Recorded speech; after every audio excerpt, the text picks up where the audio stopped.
Hola, bienvenidos a esta nueva edición de América Ahora. Soy Wang Xiaochuan, les saludo desde Beijing. Hoy analizaremos uno de los juicios con mayor repercusión mediática de los últimos tiempos, el proceso por narcotráfico contra el Chapo Guzmán, que acaba de ser declarado culpable. Hablaremos con su abogado y con algunos de sus amigos de toda la vida y repasaremos su historia. Luego viajaremos a Colombia para estudiar el síndrome X frágil, una mutación genética de que padecen muchos de los habitantes de un pequeño pueblo rural colombiano. No se pierda ninguno de estos dos reportajes. Comienza América Ahora. El narcotraficante Joaquín Chapo Guzmán ha sido declarado culpable.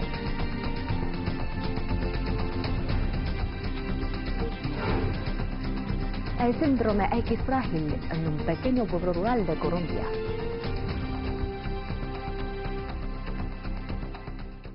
Joaquín Guzmán Loera, también conocido como el Chapo, ha sido declarado culpable de los 10 cargos en su contra en un tribunal federal del distrito de Brooklyn, en Nueva York.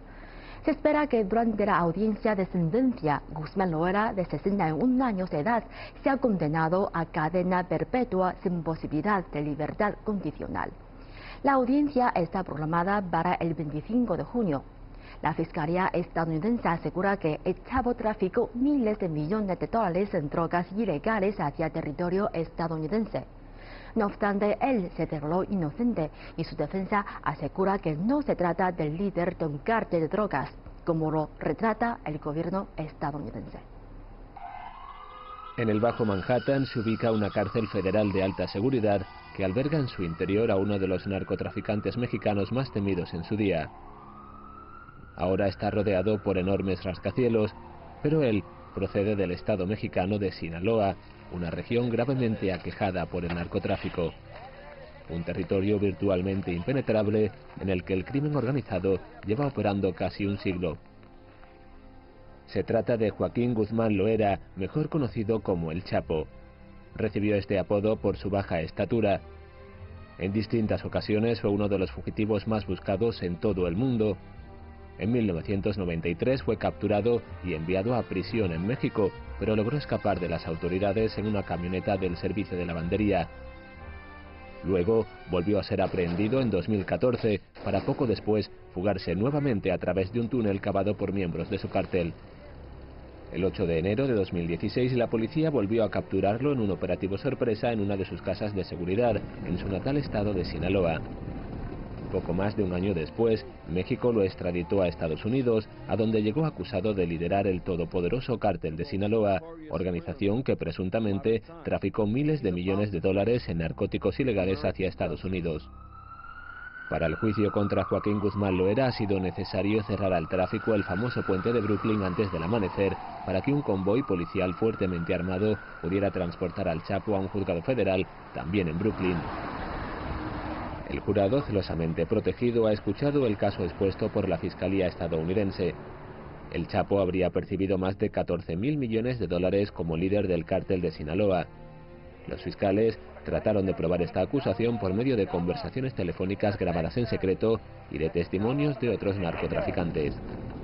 Guzmán, además, habría estado al frente de operaciones de narcotráfico en México por casi 3 años y habría conspirado para asesinar a muchos individuos que se interponían en su camino. El Chapo, sin embargo, se declaró inocente. Un día antes del juicio tuvimos la oportunidad de conversar con los abogados de Guzmán. ¿Cómo está el señor Guzmán? Está tan bien como podría esperarse el día antes del juicio. Está bien. La defensa de Guzmán, a la que definen como un equipo de ensueño, incluye a Jeffrey Lichman, quien en su día representó también al capo neoyorquino John Gotti, al reputado abogado penal William Púrpura y Eduardo Valarezo, nacido en Ecuador y criado en Estados Unidos, y quien recientemente defendió a otro narcotraficante mexicano, Alfredo Beltrán Leiva, sentenciado a cadena perpetua. Valarezo, quien se licenció en la Universidad de Georgetown, recuerda que su plan original era dedicarse a la medicina. Sin embargo, todo cambió cuando un día la policía lo detuvo al confundirlo con un repartidor de drogas. Me sentí violado, humillado. La policía me estaba cacheando contra un muro. Había gente alrededor que decía, mira a este delincuente, seguro que hizo algo. Y yo no había hecho nada malo. En ese momento decidí que esto no volvería a pasarme. Y tampoco quería que le sucediera a otras personas. Valarezo puntualiza que Guzmán no es completamente inocente de haberse involucrado en actividades relacionadas con el narcotráfico. No obstante, argumenta que el Chapo no es el líder narcotraficante que la Fiscalía estadounidense pretende retratar. Él es un hombre de montaña, sencillo. Creo que estas imágenes que el gobierno pretende transmitir sobre él, como alguien que vivía una vida de lujos en mansiones, es completamente absurda. Es un campesino, como diría en Ecuador. Él es quien es. Independientemente de cuáles sean las acusaciones, a menudo la realidad está lejos de todo esto.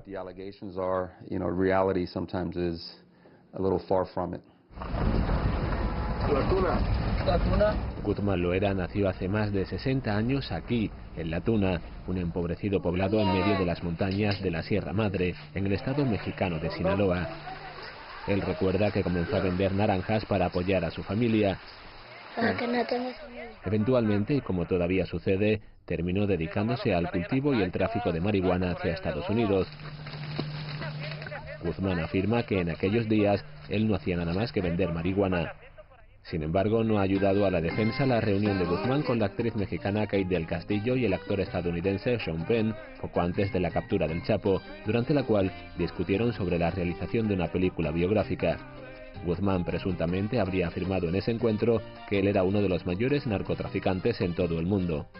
Del Castillo y Sean Penn afirman que el señor Guzmán les dijo: suministro más heroína, metanfetamina, cocaína y marihuana que nadie más en el mundo.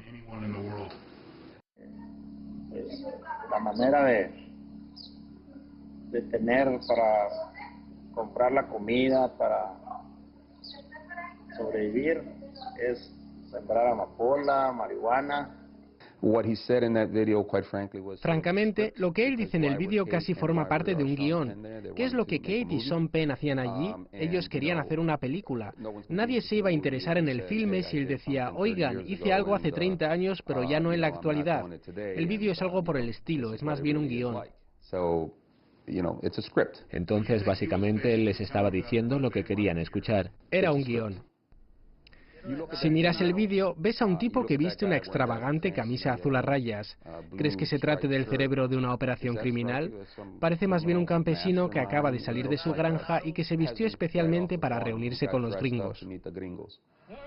Lo que queda claro es el afecto que Guzmán siente por la zona montañosa de su natal Sinaloa. Él encarnó una figura similar a Robin Hood. Este es el Chapo. El Chapo. Guzmán del Penal. Pues los lugareños recuerdan que les entregaba dinero para la construcción de escuelas y mejores caminos.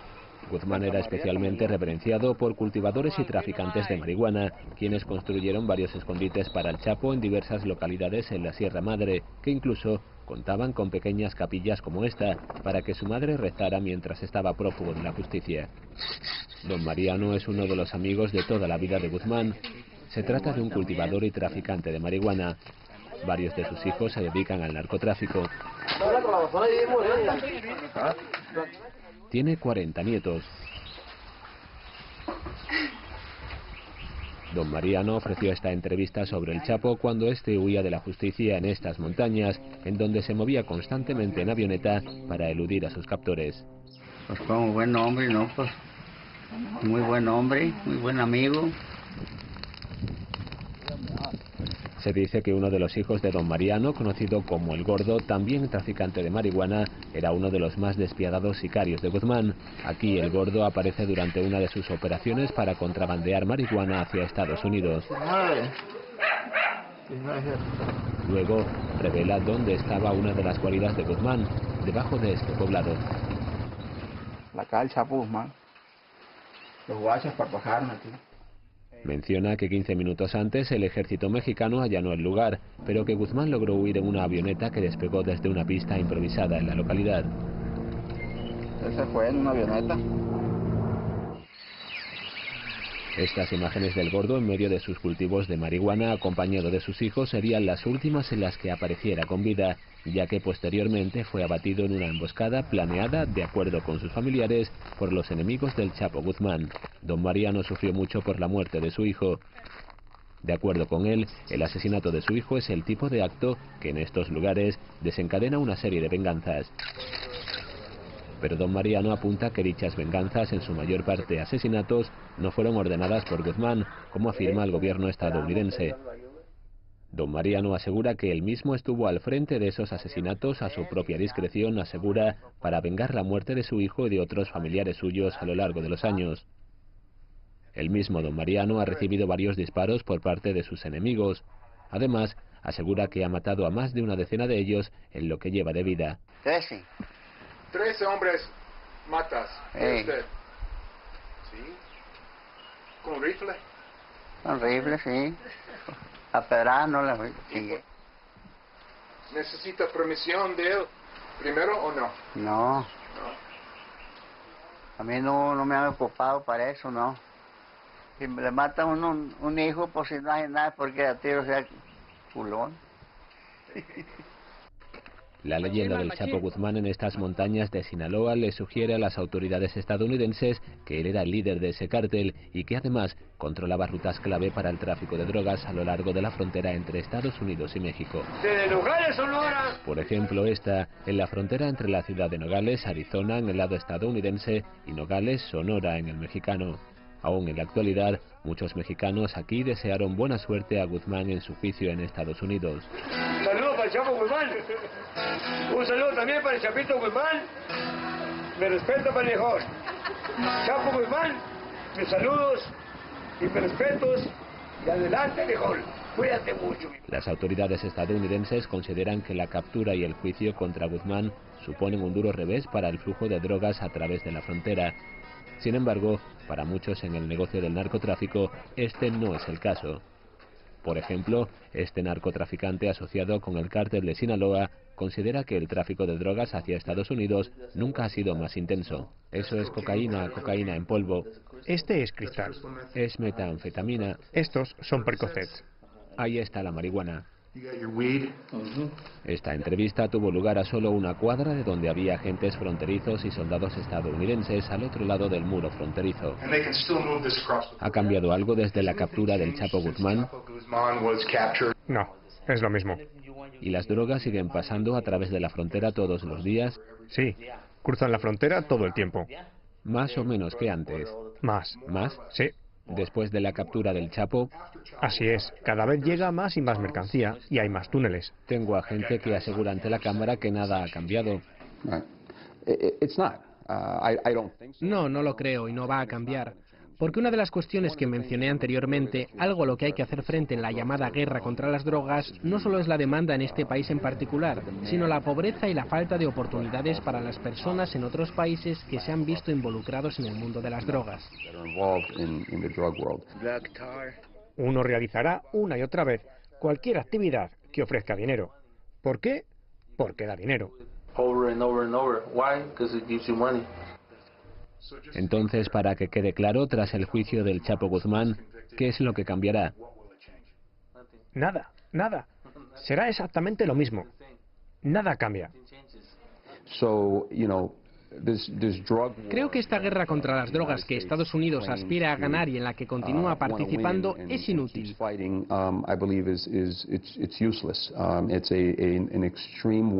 Es un enorme desperdicio de recursos porque no apunta a la causa de raíz. No habría negocio para el tráfico de drogas si no existiera una enorme demanda de estupefacientes en este país. En la década de 1920, el alcohol estaba prohibido. El alcohol era ilegal. ¿Por qué? Porque alguien decidió que era malo para uno. Luego, un día, determinaron que no era malo. Ahora el alcohol es legal. Tenemos un enorme problema relacionado con los opioides en este país. Esto se asocia con la industria farmacéutica en Estados Unidos. ¿Quién gana el dinero? Las compañías. Y las compañías contribuyen con la política. Y ahí está. Todo el mundo saca provecho de esto. Simplemente se ha decidido que estas personas son malas y aquellas buenas. Pero el problema continúa. Para ellos es necesario crear un archienemigo. Debes tener a alguien a quien culpar y decir que es la fuente de todos los problemas por las drogas que llegan. All your problems of all the drugs coming in. It makes it seem that, Joaquín has been like the only Pareciera que Joaquín es la única persona involucrada en el negocio del narcotráfico y que él fuera quien jalaba todos los hilos. Valarezo apunta que el objetivo de la defensa del Chapo era convencer al jurado de que Guzmán era solo uno de tantos actores en el tráfico de drogas en México, no su líder. Asimismo, convencer a los miembros del jurado de que los testigos que han prestado declaración contra Guzmán no son fuentes creíbles. Todas estas personas que escuchamos en el juicio son criminales confesos y han cometido crímenes horribles. Todos y cada uno de ellos están allí por una razón, que es recibir una condena reducida. Valarezo recuerda que el Chapo Guzmán decidió desde el principio que cooperar y declararse culpable no era una opción posible porque tiene más de 60 años y la sentencia, de todas maneras, sería de hasta 30 años tras las rejas. Para alguien de su edad se trata prácticamente de cadena perpetua. ¿Qué podría ganar? El gobierno no quiere hacer ningún favor, así que ¿qué podría ganar esa persona? Cuando Alfredo Beltrán Leiva fue declarado culpable recientemente, las autoridades también le ordenaron entregar al gobierno estadounidense 500 millones de dólares que percibió en beneficios ilícitos. Los fiscales consideran que Guzmán debería pagar una cifra mucho mayor. A final de cuentas, Guzmán tiene 2 hijas con su esposa Emma, además de una extensa familia, por lo que no está claro cuánto dinero podría tener escondido. Los fiscales estadounidenses confían en que el último traslado de Guzmán tras el juicio escoltado por la policía a través del puente de Brooklyn sea la última vez que pueda apreciar la luz del día en un lugar público por mucho tiempo, o quizás para siempre. Por su parte, el abogado de Guzmán considera que, tal como lo han demostrado los últimos tiempos, su sentencia no servirá para poner fin al narcotráfico.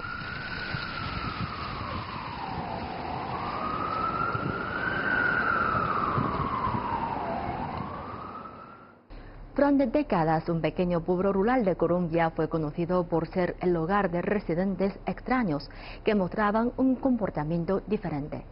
Esta gente con rasgos especiales se convirtió en el centro de un estudio científico que reveló que eran víctimas de una mutación en sus genes. Es llamada X frágil y es el origen de una serie de anomalías físicas, sociales e intelectuales. CGTN viajó al pueblo de Ricaurte, cerca de Cali, en Colombia, para saber más sobre esta historia, que podría ser la trama de una novela.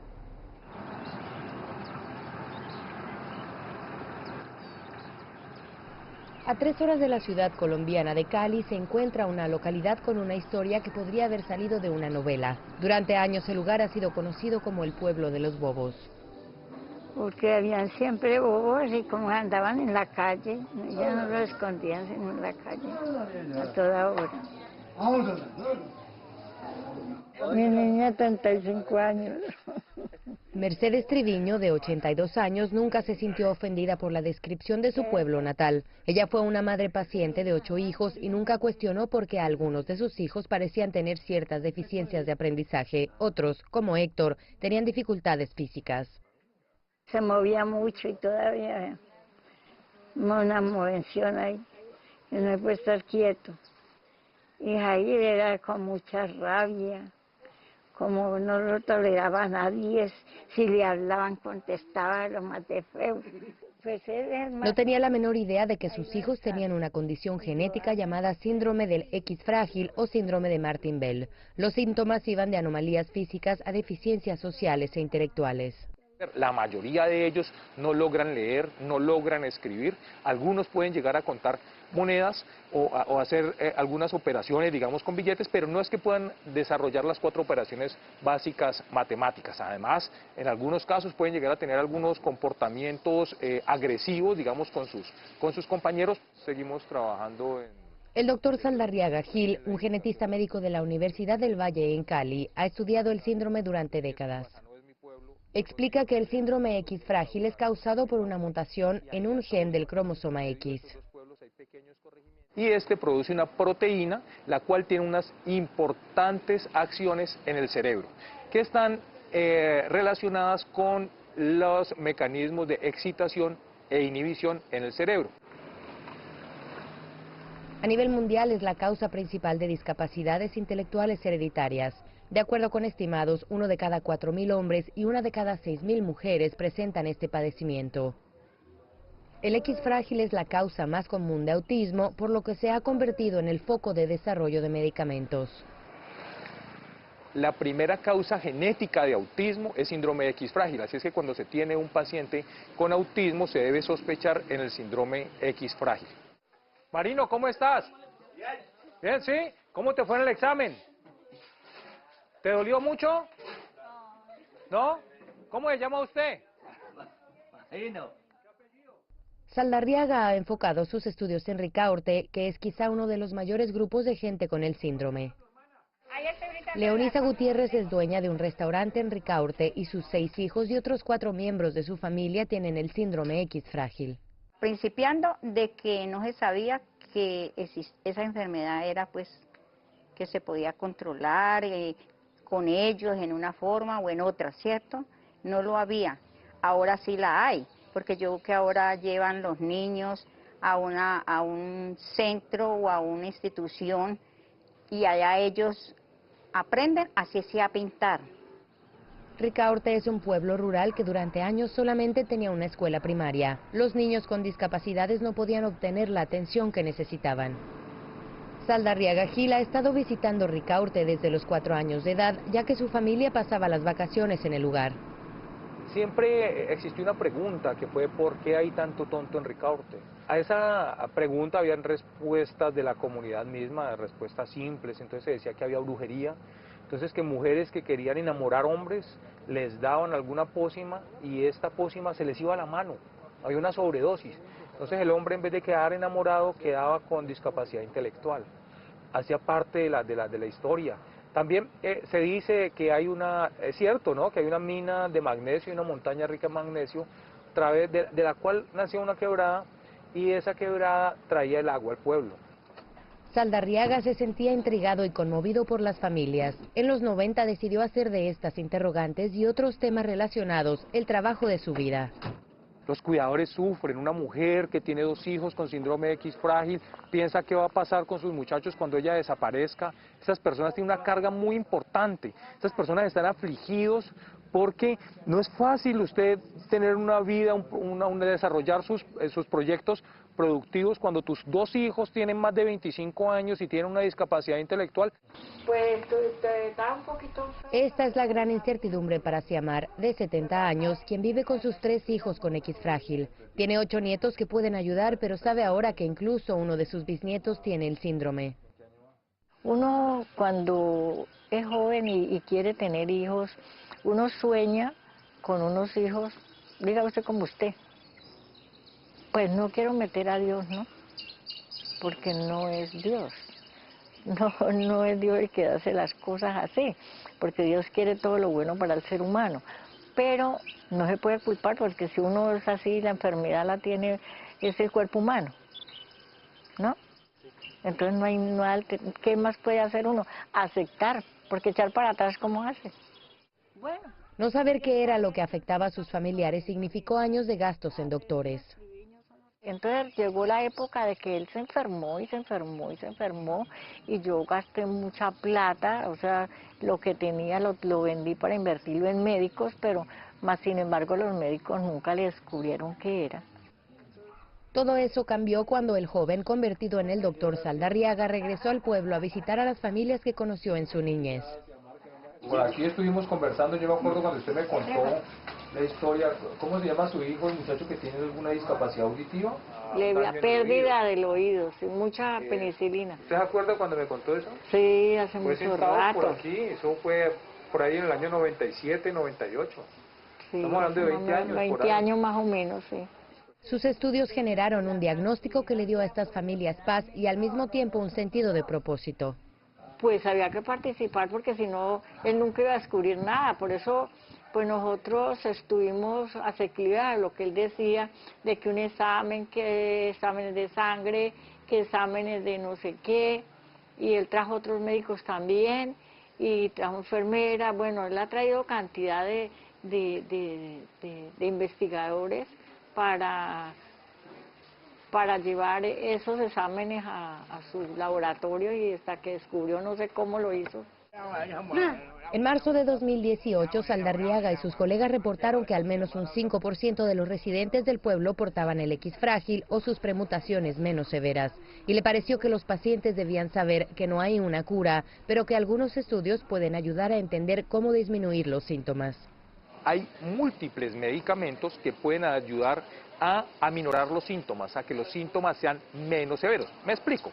Un paciente con síndrome de X frágil convulsiona, pero resulta que a ese paciente no se le pueden dar los medicamentos corrientes que le damos a los pacientes que no tienen X frágil. Entonces, con los medicamentos específicos, el paciente te convulsiona menos. La información recabada en sus estudios ha ayudado a proveer una mejor calidad de vida a las familias y los pacientes. El doctor Saldarriaga señala que espera que esto también se traduzca en mejores servicios de salud por parte del gobierno para los pacientes con el síndrome.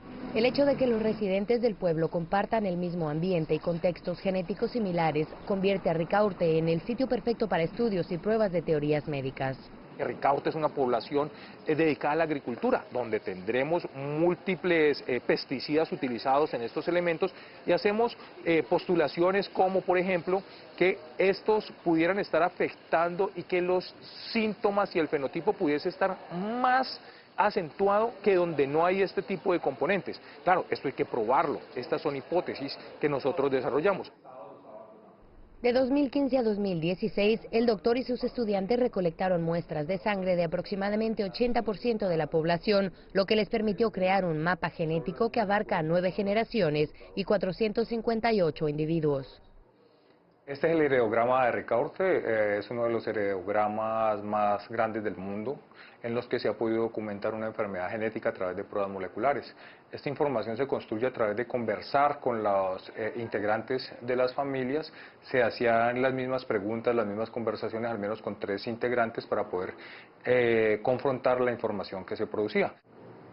Todo esto ayudó a trazar la mutación genética a los fundadores del pueblo. Uno de ellos, Manuel Triviño, quizás sea el bisabuelo de Mercedes.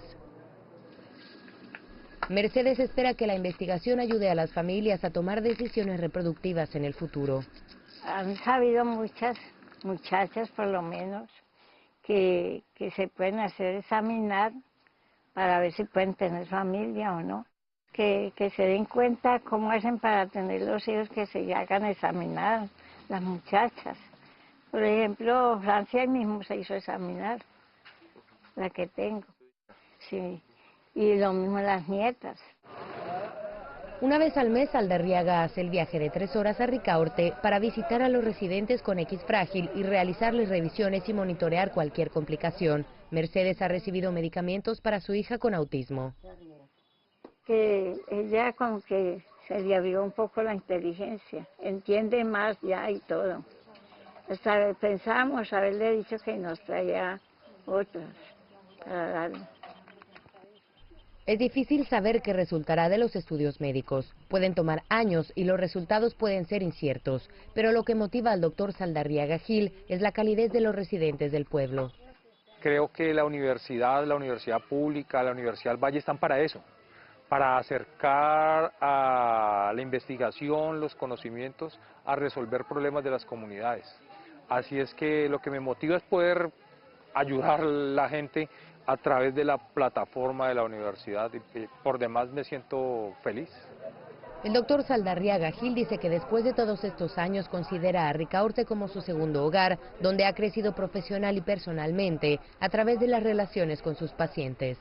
Para mí es un pueblo de gente humilde, de gente que tiene las dificultades de todos los pueblos del país, pero que aquí tiene una condición especial. Conviven con personas con discapacidad intelectual y esas personas son respetadas, esas personas son queridas, son acobijadas por toda la población y eso hace que esta comunidad, no solamente las personas con discapacidad intelectual, no solamente los familiares de las personas con X frágil, sino que toda la comunidad sea especial porque convive con la discapacidad en medio de la pobreza. Una comunidad que ha mostrado que los bobos son aquellos que no pueden ver más allá de un nombre y encontrar la verdadera riqueza que tiene el lugar.